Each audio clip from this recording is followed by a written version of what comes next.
I want to talk to you about tonight is, strictly speaking, not on the character of physical laws, because one might imagine, at least, that one's talking about nature when one's talking about the character of physical laws. But I don't want to talk about nature, but rather how we stand relative to nature now. I want to tell you what we think we know, and what there is to guess, and how one goes about guessing it. Someone suggested that it would be ideal if, as I went along, I would slowly explain how to guess the laws and then create a new law for you right as I went along. I don't know whether I'll be able to do that. But first, I want to tell about what the present situation is, what it is that we know about the physics. Now, you think that I've told you everything already, because in all the lectures I told you all the great principles that are known. But the principles must be principles about something. The principles that I just spoke of, the conservation of energy, is the energy of something, and quantum mechanical laws are quantum mechanical principles about something, and all these principles added together still doesn't tell us what the content is of the nature, that is what we're talking about.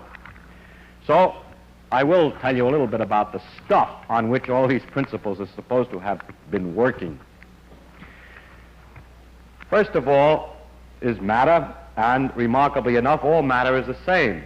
The matter of which the stars are made is known to be the same as the matter on the Earth by the character of the light that's emitted by those stars. They give a kind of fingerprint by which you can tell that's the same kind of atoms in the stars as on the Earth. The same kind of atoms appear to be in living creatures as in non-living creatures. Frogs are made out of the same goop in different arrangement than rocks. So that makes our problem simpler. We have nothing but atoms, all the same everywhere. And the atoms all seem to be made from the same general constitution. They have a nucleus, and around the nucleus there are electrons. So I begin to list the parts of the world that we think we know about. One of them is electrons, which are the particles on the outside of the atoms. Then there are the nuclei, but those are understood today as being themselves made up of two other things, which are called neutrons and protons, two particles.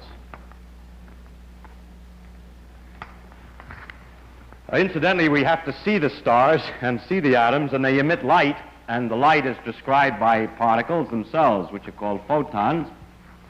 And at the beginning we spoke about gravitation, and if the quantum theory is right, then the gravitation should have some kind of waves which behave like particles too, and they call those gravitons. If you don't believe in that, just read gravity here, to say. Now, finally, I did mention that in what's called beta decay, in which a neutron can disintegrate into a proton and an electron and a neutrino, or alien antineutrino, there's another particle here, a neutrino.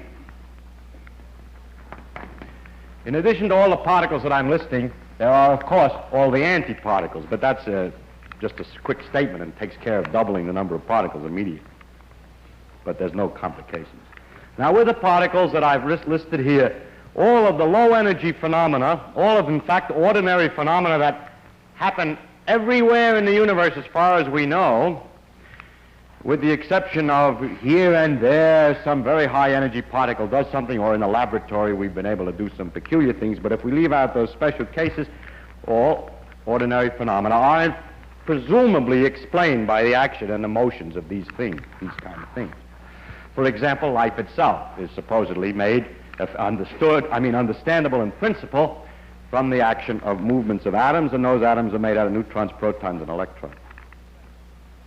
I must immediately say that when we say we understand it in principle, I only mean that we think we would, if we could figure everything out, find that there's nothing new in physics to be discovered in order to understand the phenomena of life. Or, for instance, for the fact that the stars emit energy, solar energy, or stellar energy, is presumably also understood in terms of nuclear reactions among these particles and so on. And all kinds of details of the way atoms behave are accurately described in this kind of, with this kind of model, at least as far as we know at present.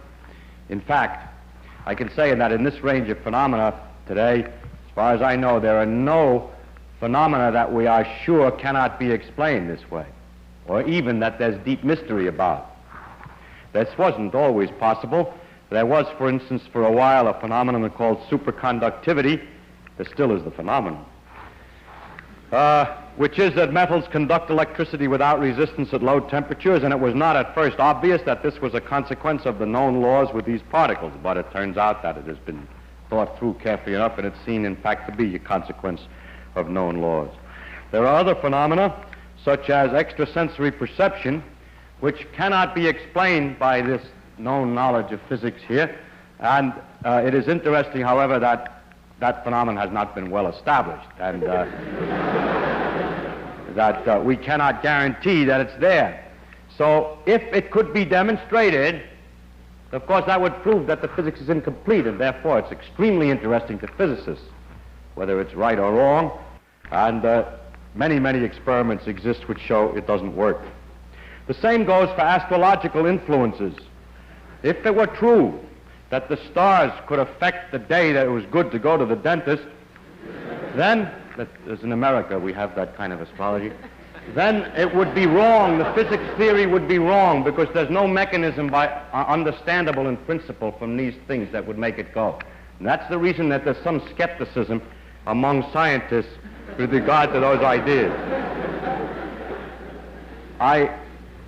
On the other hand, in the case of hypnotism, at first it looked like that also would be impossible when it was described incompletely, but now that it's known better, it is realized that it is not absolutely impossible that hypnosis could occur through normal physiological but unknown processes. It doesn't require some special new kind of force. Now, today, although the knowledge of the theory of what goes on outside the nucleus of the atom seems precise and complete enough, in the sense that, given enough time, we can calculate anything as accurately as it can be measured.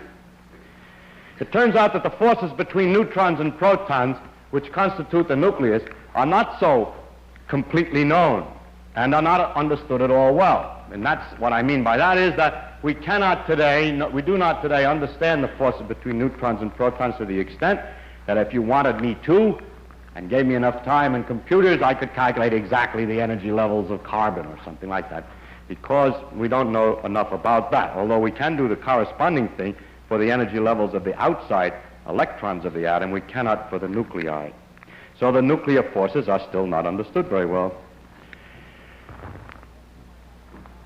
Now, in order to find out more about that, experimenters have gone on, and they have to study phenomena at very high energy, where they hit neutrons and protons together at very high energy and produce peculiar things. And by studying those peculiar things, we hope to understand better the forces between neutrons and protons. Well, a Pandora's box has been opened by these experiments, although all we really wanted was to get a better idea of the forces between neutrons and protons. When we hit these things together hard, we discover that there are more particles in the world. And as a matter of fact, in this column, there was plus over 4 dozen other particles have been dredged up in an attempt to understand these. And these 4 dozen other are put in this column because they're very relevant to the neutron-proton problem. They interact very much with neutrons and protons, and they got something to do with the force between neutrons and protons. So we've got a little bit too much. In addition to that, while the dredge was digging up all this mud over here, it picked up a couple of pieces that are not wanted and are irrelevant to the problem of nuclear forces. One of them is called a mu meson or muon, and the other was a neutrino which goes with it. There are 2 kinds of neutrinos, one which goes with the electron and one which goes with the mu meson. Incidentally, most amazingly, all the laws of the muon and its neutrino are now known as far as we can tell experimentally. The law is they behave precisely the same as the electron and its neutrino, except that the mass of the mu meson is 207 times heavier than an electron, and that's the only difference known between those objects. But it's rather curious, but I can't say any more because nobody knows any more. Now, 4 dozen other particles is a frightening array, plus the antiparticles, is a frightening array of things, but it turns out they have various names: mesons, pions, kaons, lambda, sigma. It doesn't make any difference. With 4 dozen particles, there are going to be a lot of names. But it turns out that these particles come in families, so it helps us a little bit. Actually, some of these so-called particles last such a short time that there are debates whether it's in fact possible to define their very existence, whether there's a particle or not, but I won't enter into that debate. In order to illustrate the family idea, I take the two-part cases of a neutron and a proton. The neutron and proton have the same mass within 0.1% or so. One is 1836, the other is 1839 times as heavy as an electron, roughly, if I remember the numbers very. But the thing that's very remarkable is this, that for the nuclear forces, which are the strong forces inside the nucleus, the force between a pair of two protons, is the same as between a proton and a neutron, and is the same again between a neutron and a neutron. In other words, for the strong nuclear forces, you can't tell a proton from a neutron. Or a symmetry law. Neutrons may be substituted for protons without changing anything, provided you're only talking about the strong forces. If you're talking about electrical forces, oh no. If you change a neutron for a proton, you have terrible difference, because the proton carries electrical charge and a neutron doesn't. So by electrical measurement, immediately you can see the difference between a proton and neutron. So this symmetry, that you can replace neutrons by protons, is what we call an approximate symmetry. It's right for the strong interactions and nuclear forces. But it's not right in some deep sense in nature because it doesn't work for the electricity. This is called a partial symmetry, and we have to struggle with these partial symmetries. Now, the families have been extended. It turns out that the substitution neutron-proton can be extended to substitution over a wider range of particles, but the accuracy is still lower. You see, that neutrons can always be substituted for protons is only approximate. It's not true for electricity. And that the wider substitutions that have been discovered are legitimate is still more poor, a very poor symmetry, not very accurate. But they have helped to gather the particles into families and thus to locate places where particles are missing and to help to discover the new ones. This kind of game of roughly guessing at family relations and so on is illustrative of the kind of preliminary sparring which one does with nature before really discovering some deep and fundamental law, before you get the deeper discoveries. Examples are very important in the previous history of science. For instance, Mendeleev's discovery of the periodic table for the elements is analogous to this game. It is the first step, but the complete description of the reason for the periodic table came much later with atomic theory. In the same way, organization of the knowledge of nuclear levels and characteristics was made by Maria Mayer and Jensen in what they call the shell model of nuclei some years ago, and it's an analogous game in which a reduction of the complexity is made by some approximate guesses. And that's the way it stands today. In addition to these things, then we have all these principles that we were talking about before. Principle of relativity, that things must behave quantum mechanically, and combining that with the relativity, that all conservation laws must be local. And so when we put all these principles together, we discover there are too many. They're inconsistent with each other. It seems as if we add quantum mechanics plus relativity plus the proposition that everything has to be local, plus a number of tacit assumptions which we can't really find out because we're prejudiced. We don't see what they are, and it's hard to say what they are. Adding it all together, we get inconsistency because we really get infinity for various things when we calculate them. Well, if we get infinity, how will we ever agree that this agrees with nature? It turns out that it's possible to sweep the infinities under the rug by a certain crude skill, and temporarily we're able to keep on calculating. But the fact of the matter is that all the principles that I told you up till now, if put together, plus some tacit assumptions that we don't know, gives trouble. They cannot mutually consistent. Nice problem. Example of the tacit assumptions that we don't know what the significance is, such propositions as the following. If you calculate the chance for every possibility, there's 50% probability this will happen, 25% that'll happen, it should add up to 1. We think that if you add all alternatives, you should get 100% probability. That seems reasonable, but reasonable things are where the trouble always is. Another proposition is that the energy of something must always be positive. It can't be negative. Another proposition that is probably added in order before we get inconsistency is what's called causality, which is something like the idea that effects cannot precede their causes. Actually, no one has made a model in which you disregard the proposition about the probability or you disregard the causality, which is also consistent with quantum mechanics, relativity, locality, and so on. So we really do not know exactly what it is we're assuming that gives us the difficulty producing infinities. Okay, now that's the present situation. Now I'm going to discuss how we would look for a new law. In general, we look for a new law by the following process. First, we guess it. Then we well, don't laugh, that's really true. Then we compute the consequences of the guess to see what, if this is right, if this law that we guessed is right, we see what it would imply, and then we compare those computation results to nature, or we say compare to experiment or experience, compare it directly with observation to see if it works. If it disagrees with experiment, it's wrong. And that simple statement is the key to science. It doesn't make a difference how beautiful your guess is. It doesn't make a difference how smart you are who made the guess or what his name is. If it disagrees with experiment, it's wrong. That's all there is to it. It's true, however, that one has to check a little bit to make sure that it's wrong, because someone who did the experiment may have reported incorrectly, or there may have been some feature in the experiment that wasn't noticed, like some kind of dirt and so on. That's an obvious check. Furthermore, the man who computed the consequences, even it may have been the same one who made the guesses, may have made some mistake in the analysis. Those are obvious remarks.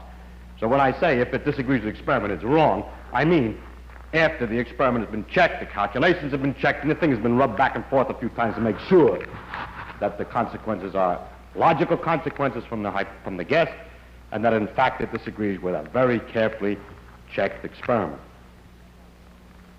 This will give you somewhat a wrong impression of science. It means that we keep on guessing possibilities and comparing it to experiments, and this is to put an experiment on a little bit weak position. It turns out that the experimenters have a certain individual character. They like to do experiments even if nobody's guessed yet. So it's very often true that experiments in a region in which people know the theorist doesn't know anything, nobody's guessed yet. For instance, we may have guessed all these laws, but we don't know whether they really work at very high energy because it's just a good guess that they work at high energy. So experimenters say, let's try higher energy. And therefore, experiment produces trouble every once in a while. That is, it produces a discovery that one of the things that we thought of is wrong. So what I would say, if experiment can produce unexpected results, and that starts us guessing again. For instance, an unexpected result is the mu meson and its neutrino, which was not guessed at by anybody whatever before it was discovered, and still nobody has any method of guessing by which this is a natural thing. Now you see, of course, that with this method we can disprove any definite theory. If you have a definite theory, a real guess from which you can really compute consequences which could be compared to experiment, then in principle we can get rid of any theory. We can always prove any definite theory wrong. Notice, however, we never prove it right. Suppose that you invent a good guess, calculate the consequences, and discover that every consequence that you calculate agrees with experiment. The theory is then right? No, it is simply not proved wrong. Because in the future, there could be a wider range of experiments, you can compute a wider range of consequences, and you may discover then that the thing is wrong. That's why laws like Newton's laws for the motion of planets last such a long time. He guessed the law of gravitation, calculated all the kinds of consequences for the solar system and so on, compared them to experiment, and it took several hundred years before the slight error of the motion of Mercury was developed. During all that time, the theory had been failed to be proved wrong and could be taken to be temporarily right, but it can never be proved right because tomorrow's experiment may succeed in proving what you thought was right wrong. So we never are right, we can only be sure we're wrong. However, it's rather remarkable that we can last so long. I mean, have some idea which will last so long. Incidentally, some people, one of the ways of stopping the science would be to only do experiments in the region where you know the laws. But the experimenters search most diligently and with the greatest effort in exactly those places where it seems most likely that we can prove the theories wrong. In other words, we're trying to prove ourselves wrong as quickly as possible, because only in that way do we find progress. For example, today, among the ordinary low-energy phenomena, we don't know where to look for trouble. We think everything's all right. And so there isn't any particular big program looking for trouble in nuclear reactions or in superconductivity. I must say I'm concentrating on discovering fundamental laws. There's a whole range of physics which is interesting in understanding at another level these phenomena like superconductivity and nuclear reactions, but I'm talking about discovering trouble, something wrong with the fundamental laws. So nobody knows where to look there, therefore all the experiments today are in this field of finding out a new law are at high energy. I must also point out to you that you cannot prove a vague theory wrong. If the guess that you make is poorly expressed and rather vague, and the method that you use for figuring out the consequences is rather a little vague, you're not sure, I mean, you say, I think everything's because it's all due to Muggles, and Muggles do this and that more or less, so I can sort of explain how this works, then you see that that theory is good because it can't be proved wrong. If the process of computing the consequences is indefinite, then with a little skill, any experimental result can be made to look like an expected consequence. You're probably familiar with that in other fields. For example, A hates his mother. The reason is, of course, because she didn't caress him or love him enough when he was a child. Actually, if you investigate, you find out that, as a matter of fact, he did love him very much, and everything was all right. Well, then, it's because she was overindulgent when he was a child. So by having a vague theory, it's possible to get either result. Oh, wait. Now, the cure for this one is the following. It would be possible to say, if it were possible to state ahead of time how much love is not enough and how much love is overindulgent exactly, and then there would be a perfectly legitimate theory against which you can make tests. It is usually said when this is pointed out, how much love is and so on, oh, you're dealing with psychological matters and things can't be defined so precisely. Yes, but then you can't claim to know anything about it. Now, we have examples you'll be horrified to hear in physics of exactly the same kind. We have these approximate symmetries. Works something like this. You have approximate symmetry, you suppose it's perfect. Calculate the consequences. Easy if you suppose it perfect. And compare with experiment. Of course, it doesn't agree. Because, of course, the symmetry you're supposed to expect is approximate. So if the agreement is pretty good, you say, nice. If the agreement is very poor, you say, well, this particular thing must be especially sensitive to the failure of the symmetry. Now, you laugh, but we have to make progress in that way. In the beginning, when the subject is first new, and these particles are new to us, this jockeying around, this is a feeling way of guessing at the result. And this is the beginning of any science. And the same thing is true of psychology as it is of the symmetry propositions in the physics. So don't laugh too hard. It's necessary in the very beginning to be very careful.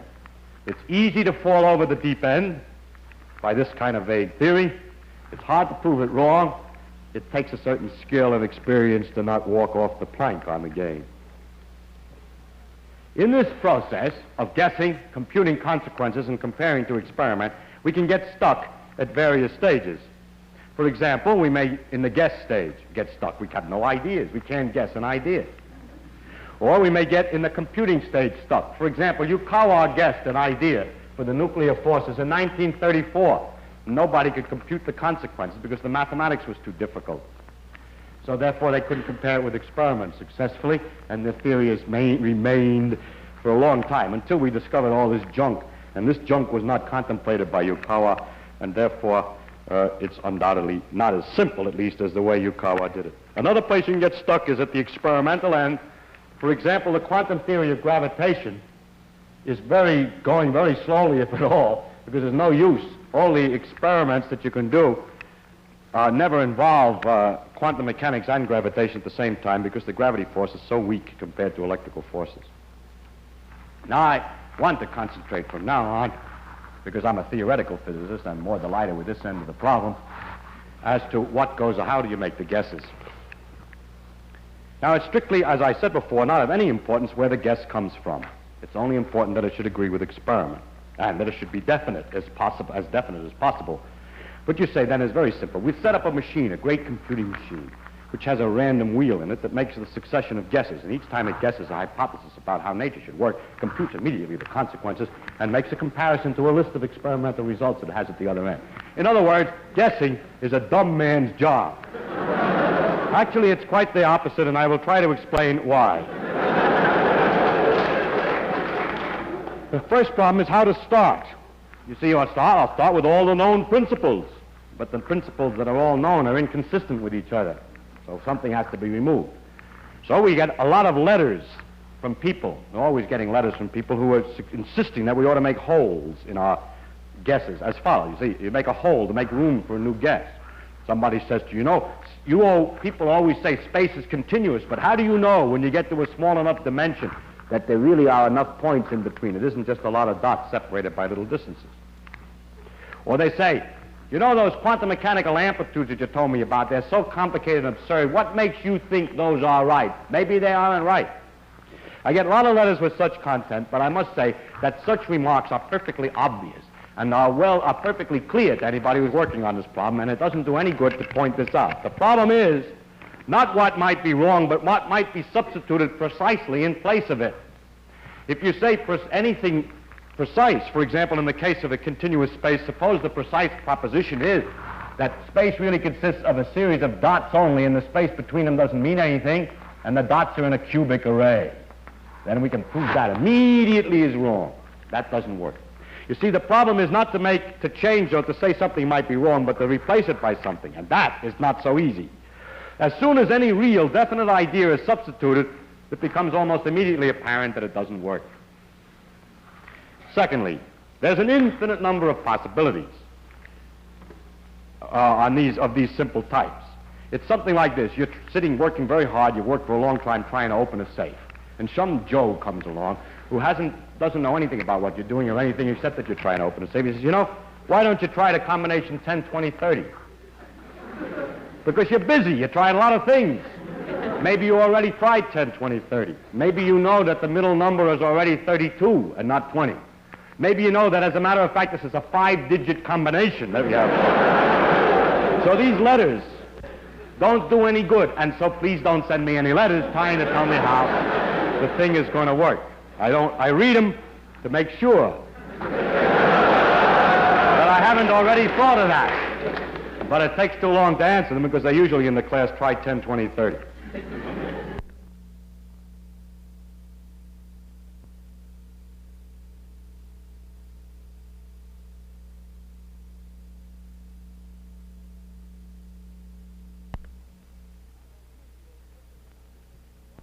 And as usual, nature's imagination far surpasses our own. As we've seen from the other theories, they are really quite subtle and deep. And to get such a subtle and deep guess is not so easy. One must be really clever to guess, and it's not possible to do it blindly by machine. So I want to discuss the art of guessing nature's laws. It's an art. How is it done? One way you might think, well, look at history. How did the other guys do it? So look at history. We first start out with Newton. He has in a situation where he had incomplete knowledge. And he was able to get the laws by putting together ideas which all were relatively close to experiment. There wasn't a great distance between the observations and the tests. Now that's the first thing, but now it doesn't work so good. Now the next guy who did something, another man who did something great was Maxwell, who obtained the laws of electricity and magnetism. Well, what he did was this. He put together all the laws of electricity due to Faraday and other people that came before him, and he looked at them and he realized that they were mutually inconsistent. They were mathematically inconsistent. In order to straighten it out, he had to add one term to an equation.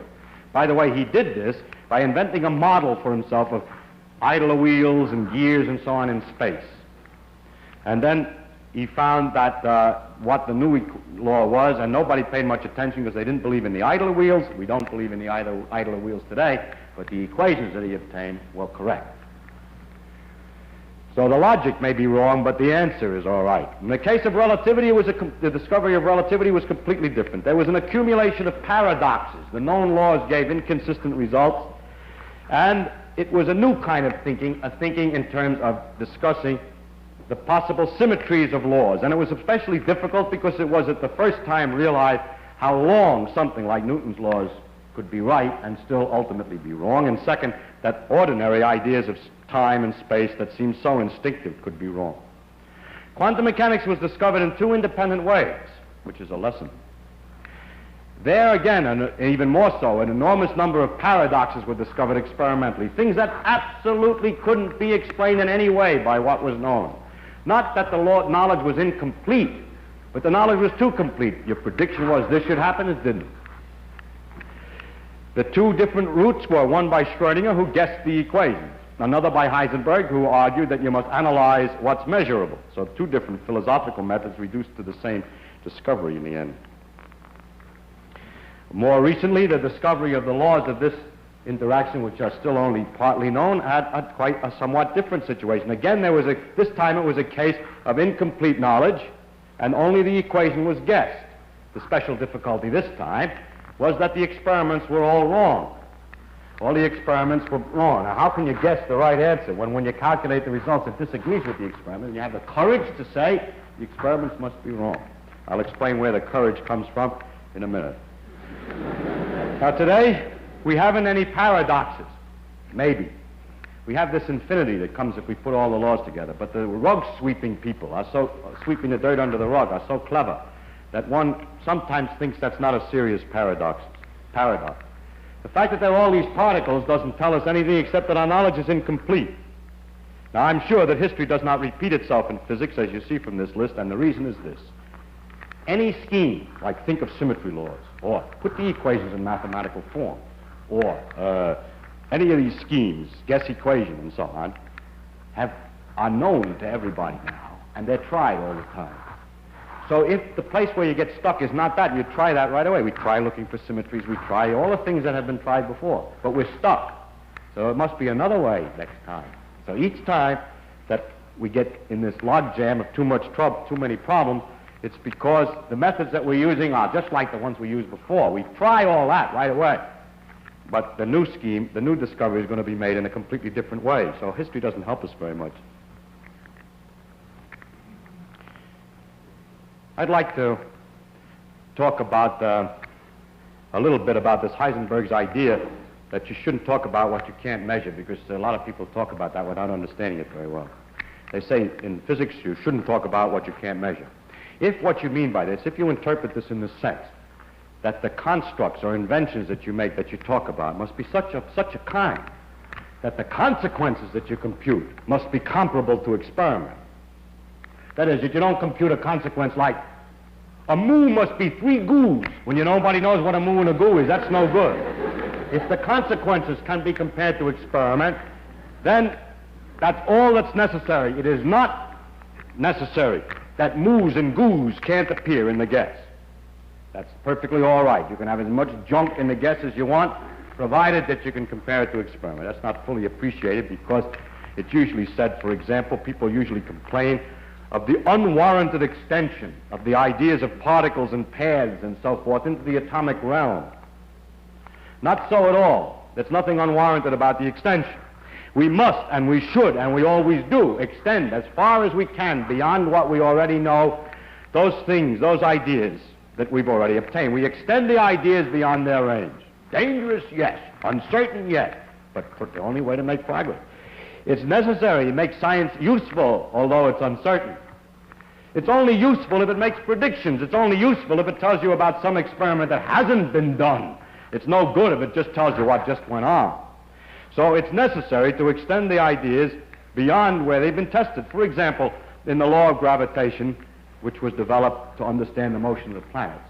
If Newton simply said, I now understand the planet, and didn't try to compare it to the Earth's pull, we can't, if we're not allowed to say, maybe what holds the galaxies together is gravitation. We must try that. It's no good to say, well, when you get to the size of galaxies, since you don't know anything about it, anything can happen. Yes, I know, but there's no science in it. There's no understanding ultimately of the galaxies. If you, on the other hand, you assume that the entire behavior is due to only known laws, this assumption is very limited and very definite and easily broken by experiment. What we're looking for is just such hypotheses. Very definite, easy to compare to experiment.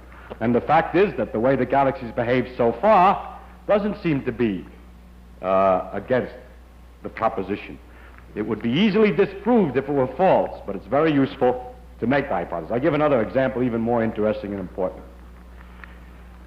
Probably the most powerful assumption in all of biology, the single assumption that makes the progress of biology the greatest, is the assumption that everything the animals do, the atoms can do.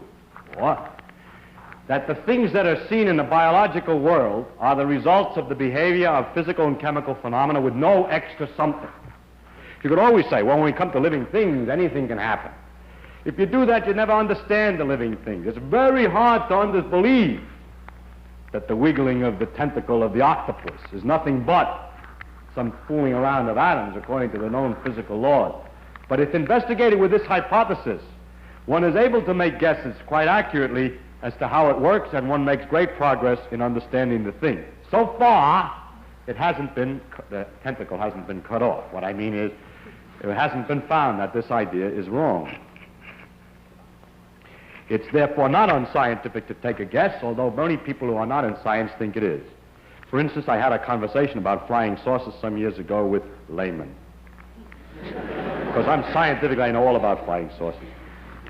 So I said, I don't think there are flying saucers. So my antagonist said, is it impossible that there are flying saucers? Can you prove that it's impossible? I said, no, I can't prove it's impossible. It's just very unlikely. That, they say, you are very unscientific. If you can't prove it impossible, then how can you say it's likely, that it's unlikely? Well, that's the way, that is scientific. It is scientific only to say what's more likely and less likely, and not to be proving all the time possible and impossible. To define what I mean, I finally said to him, listen, I mean that from my knowledge of the world that I see around me, I think that it is much more likely that the reports of flying saucers are the result of the known irrational characteristics of terrestrial intelligence rather than the unknown rational efforts of extraterrestrial intelligence.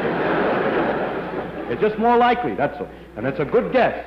And we always try to guess the most likely explanation, keeping in the back of the mind the fact that if it doesn't work, then we must discuss the other possibilities.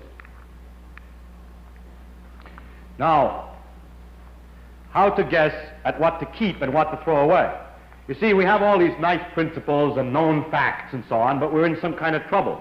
That we get the infinities, or we don't get enough of a description, we're missing some parts, and sometimes that means that we have probably to throw away some idea. At least in the past it's always turned out that some deeply held idea has to be thrown away, and the question is what to throw away and what to keep. If you throw it all away, it's going a little far, and you don't got much to work with. After all, the conservation of energy looks good, and it's nice, I don't want to throw it away, and so on. To guess what to keep and what to throw away takes considerable skill. Actually, it probably is merely a matter of luck, but looks like it takes considerable skill. For instance, probability amplitudes are very strange, and the first thing you'd think is that the strange new ideas are clearly cockeyed. And yet everything that can be deduced from the ideas of the existence of quantum mechanical probability amplitudes, strange though they are, all the things that depend on that work throughout. All these strange particles work 100%.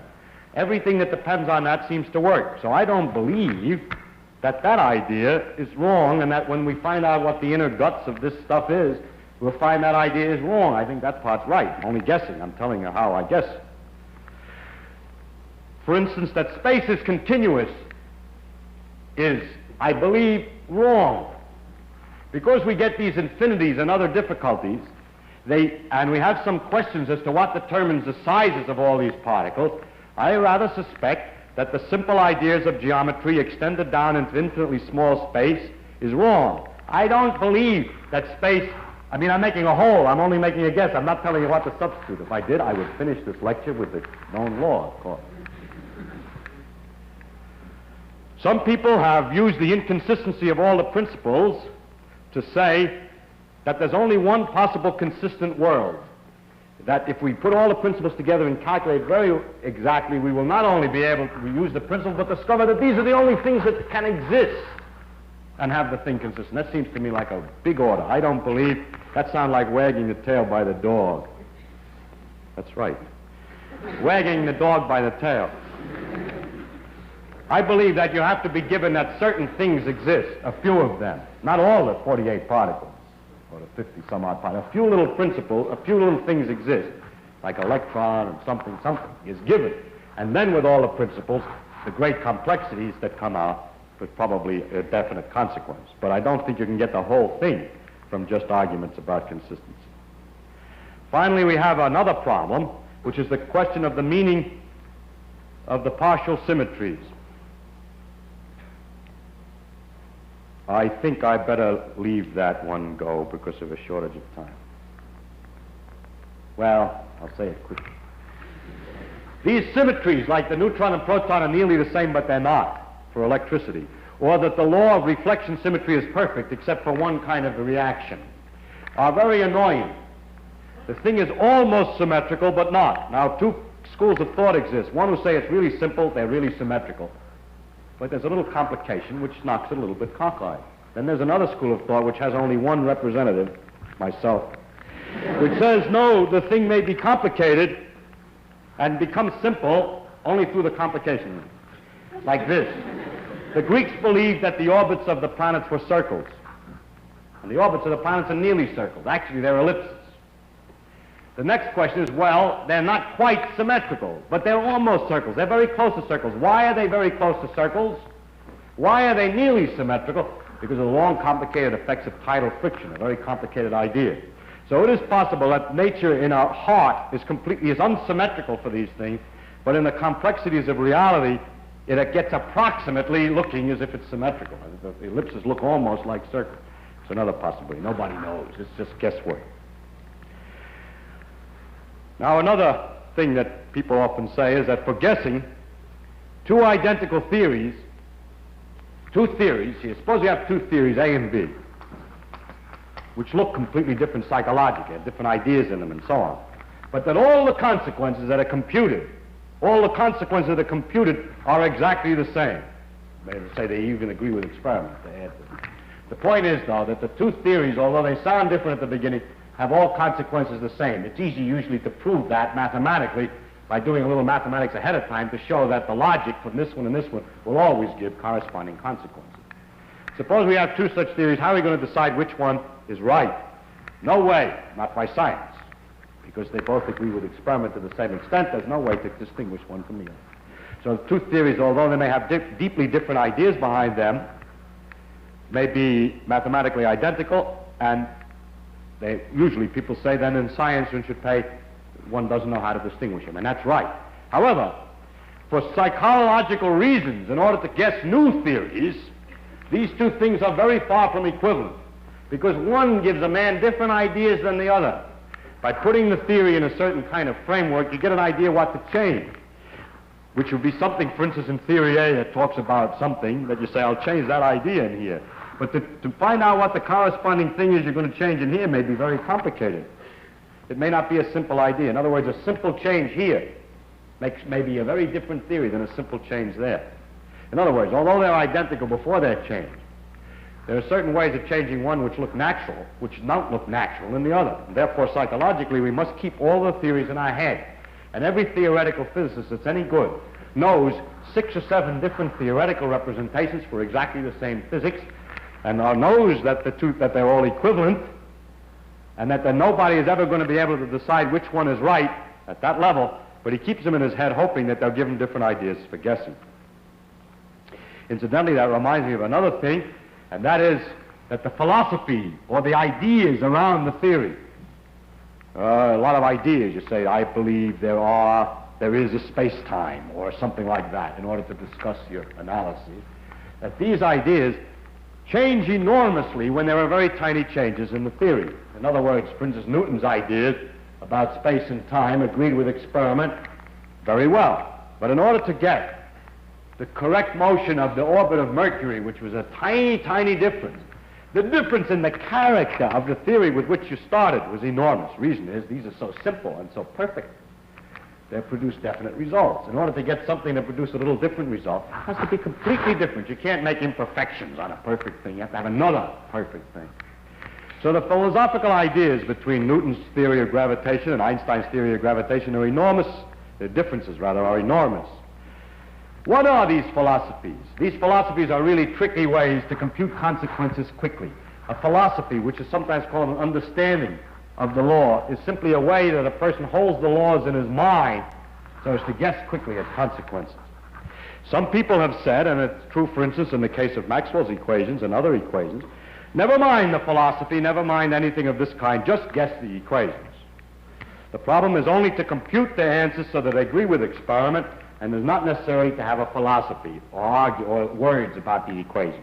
That's true in a sense, yes and no. It's good in the sense you may be, if you only guess the equation, you're not prejudicing yourself and you'll guess better.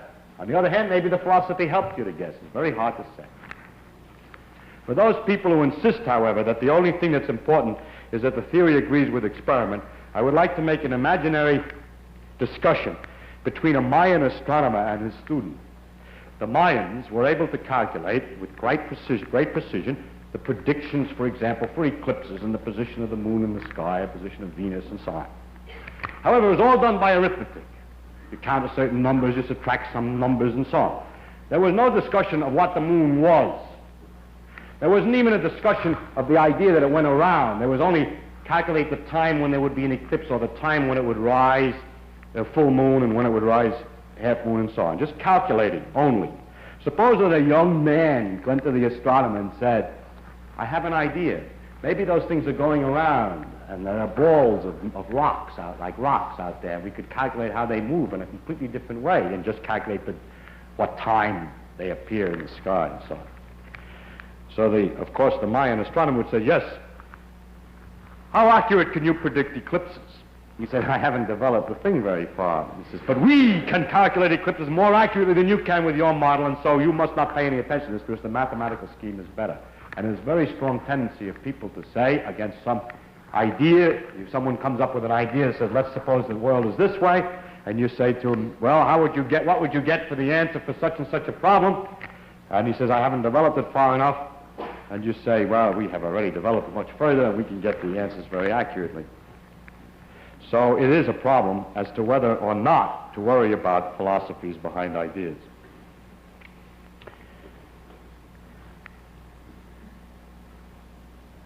Another thing, of course, that one can use to guess is to guess new principles. For instance, in Einstein's gravitation, he guessed, on top of all the other principles, the principle that corresponded to the idea that the forces are always proportional to the masses. He guessed the principle that if you were in an accelerating car, you couldn't tell that from being in a gravitational field. And by adding that principle to all the other principles, was able to deduce correct laws of gravitation. Well, that outlines a number of possible ways of guessing. I would now like to come to some other points about the final result. First of all, when we're all finished and we have a mathematical theory by which we can compute consequences, it really is an amazing thing. What do we do?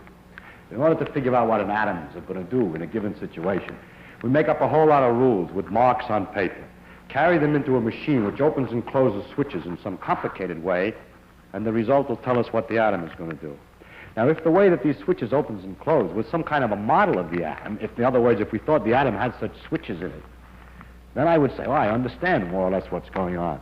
But I find it quite amazing that it's possible to predict what will happen by what we call mathematics, which is simply following a whole lot of rules which have nothing to do, really, with what's going on in the original thing. So in other words, the closing and opening of switches in a computer is quite different, I think, than what's happening in nature.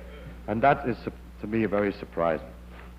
And finally, I would like to say, one of the most important ideas, the most important things in this guess, compute, consequences, compare, experiment business is to know when you're right. It is possible to know when you're right way ahead of computing all the consequences. Of checking all the consequences. You can recognize truth by a beauty and simplicity. It's always easy when you've got the right guess and make 2 or 3 little calculations to make sure it isn't obviously wrong, to know that it's right. When you get it right, it's obvious that it's right, at least if you have any experience. Because what happens is that more comes out than goes in. That your guess is, in fact, that something is very simple. And at the moment you guess that it's simpler than you thought, then it turns out that it's right, if it can't be immediately disproved. Doesn't sound silly. If you can't see immediately that it's wrong and it's simpler than it was before, then it's right. The inexperienced and crackpots and people like that will make guesses that are simple, all right, but you can immediately see that they're wrong. That doesn't count. And others, the inexperienced students, make guesses that are very complicated, and it sort of looks like it's all right, but I know it's not true, because the truth always turns out to be simpler than you thought. What we need is imagination, but imagination in a terrible straitjacket. We have to find a new view of the world that has to agree with everything that's known, but disagree in its predictions somewhere, otherwise it's not interesting. And in that disagreement, agree with nature. If you can find any other view of the world which agrees over the entire range where things have already been observed, but disagrees somewhere else, you've made a great discovery. Even if it doesn't agree with nature, it's darn hard. It's almost impossible. Not quite impossible. To find another theory which agrees with experiments over the entire range in which the old theories have been checked, and yet gives a different consequences in some other range. In other words, a new idea that is extremely difficult, takes a fantastic imagination. And what of the future of this adventure? What will happen ultimately? We are going along guessing the laws. How many laws are we going to have to guess? I don't know. Some of my, let's say, some of my colleagues say, well, science will go on, but certainly not, there will not be perpetual novelty, say, for 1,000 years. This thing can't keep on going. We're always going to discover new laws, new laws, new laws. If we do, it'll get boring, that there are so many levels, one underneath the other. So the only way that it seems to me that it can happen, what can happen in the future is first, either that everything becomes known, that all the laws become known. That would mean that after you had enough laws, you could compute consequences, and they would always agree with experiments, which would be the end of the line.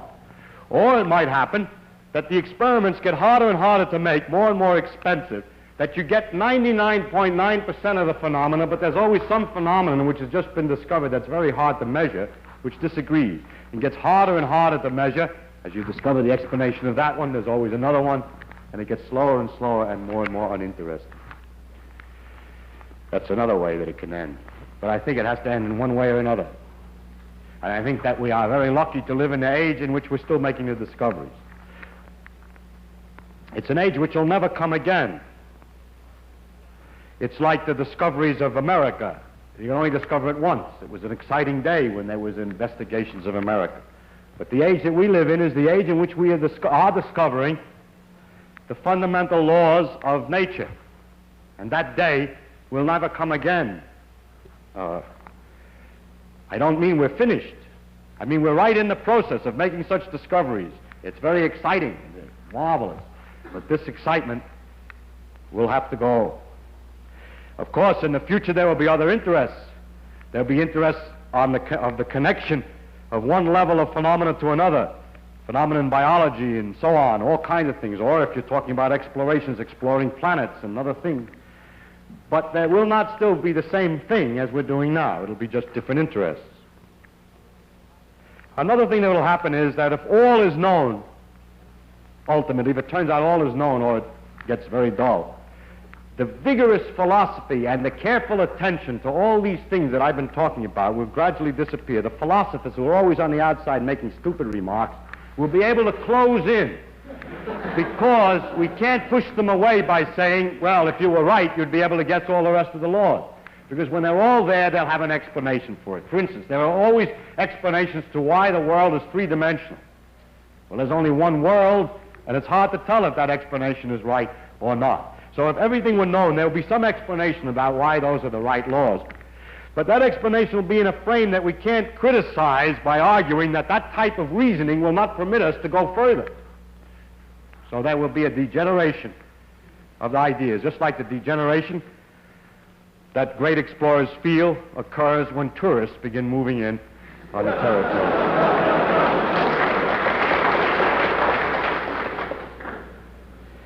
Now, I must say that in this age, people are experiencing a delight, a tremendous delight, the delight that you get when you guess how nature will work in a new situation never seen before, from experiments and information in a certain range.